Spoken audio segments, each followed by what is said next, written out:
The sailing, to which we referred before, covers anything from pottering about in dinghies to serious racing. And although every class of boat has its admirers, no one can deny that the larger and more seaworthy the vessel, the more splendid picture she makes underway. To illustrate the point, we're featuring the international 12-metre class, starting our coverage with preparations on board the famous Sceptre.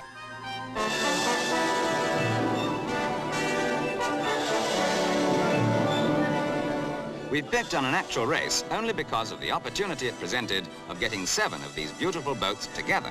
During the last few years, the tremendous cost of great boats like this, built solely for racing, has resulted in the class almost dying out. Only international prestige events, like the America's Cup, have more recently revived interest. Consequently, on this occasion, we're not concerned so much with results as with the rival boats. Number 17 is Sceptre, by the way.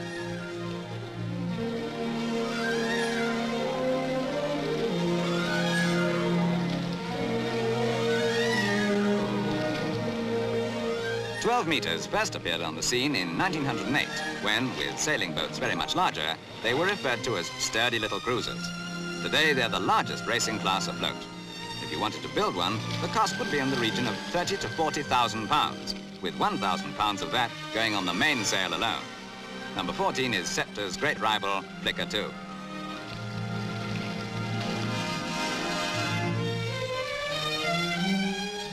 Incidentally, here's an excellent example of sailing tactics.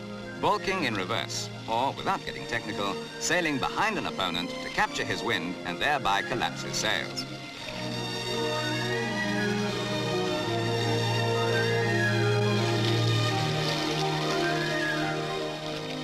Since the decline of 12-metre racing over here after the war, the Americans have become well-nigh unbeatable. And it's saying a lot for their standard when you realize that not one of these truly magnificent vessels, fine as they are, could probably hold a candle to the top American 12 meters.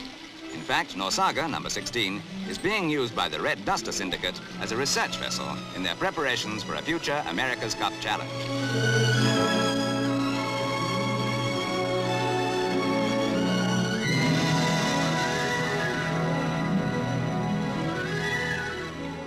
What sights can compare with the splendor of 12 meters with spinnakers at their limits?